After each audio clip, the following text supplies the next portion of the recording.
Hi guys, welcome to நம்ம திருநெல்வேலி சமையல். இன்றைக்கி நம்ம பார்க்க போகிறது பிளெயின் பிரியாணி.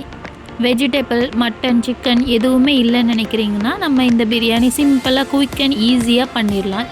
வாங்க பார்க்கலாம் எப்படி பண்ணலான்னு. ஃபஸ்ட்டு ஒரு பாத்திரத்தில் எண்ணெய் சேர்த்துக்கலாம், ஆயில் சேர்த்துக்கலாம். அது நல்லா ஹீட் ஆகட்டும். நல்லா ஹீட் ஆனதும் நம்ம கொஞ்சமாக கீ அண்டு ட்ரை இன்க்ரீடியன்ஸ் இருக்கும் இல்லையா, அதாவது பிரியாணிக்கு தேவையான மசாலா எல்லாமே போட்டு நல்லா நம்ம வதக்கி எடுத்துப்போம். நல்லா பொரிஞ்சு வந்ததும் நம்ம ஸ்லைஸாக கட் பண்ணி வச்சுருந்த ஆனியன் இருக்கும் இல்லையா, அதுவும் நம்ம ஆட் பண்ணிக்கலாம். அது நல்லா வதக்கி எடுக்கலாம். கோல்டன் ப்ரௌன் ஆக வரைக்கும் வதக்கிப்போம். இப்போது ஆனியன் நல்லா கோல்டன் ப்ரௌன் கலரில் ஆயிடுச்சு. இப்போ நம்ம தக்காளி ஆட் பண்ணிக்கலாம். தக்காளி ஆட் பண்ணி கொஞ்சமாக சால்ட் ஆட் பண்ணி நல்லா வதக்கிக்கலாம். மூடி போட்டு நம்ம நல்லா வதக்கி எடுத்தோன்னா நல்லா வதங்கி வந்துடும். நல்லா குக் ஆகிற வரைக்கும் கொஞ்சம் வெயிட் பண்ணுவோம். நல்லா மசிஞ்ச அளவு வெந்து வரணும். நல்லா மசிகிற அளவுக்கு நல்லா நம்ம வதக்கி எடுத்துக்கலாம்.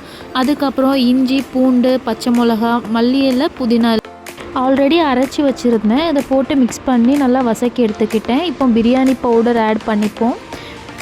அப்புறம் தயிரெல்லாம் நல்லா ஆட் பண்ணி நல்லா மிக்ஸ் பண்ணி ஒரு ஆயில் பிரிஞ்சு வர அளவுக்கு நல்லா வேக வச்சு எடுத்துக்கலாம்.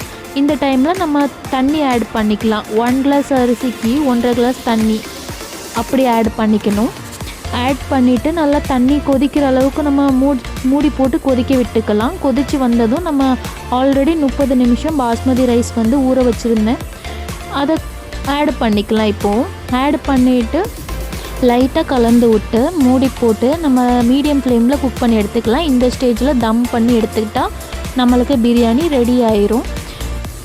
இப்போ நம்ம ஸ்டவ்வை ஆஃப் பண்ணிவிட்டு மூடி போட்டு ஒரு 10 நிமிஷம் கழித்து எடுத்து சாப்பிட்டு பார்த்தா டேஸ்ட்டு எம்மியாக இருக்கும். நீங்களும் ட்ரை பண்ணி பாருங்கள். ட்ரை பண்ணிவிட்டு எப்படி இருந்துன்னு கமெண்ட் பண்ணுங்கள், சப்ஸ்கிரைப் பண்ணுங்கள். Thank you for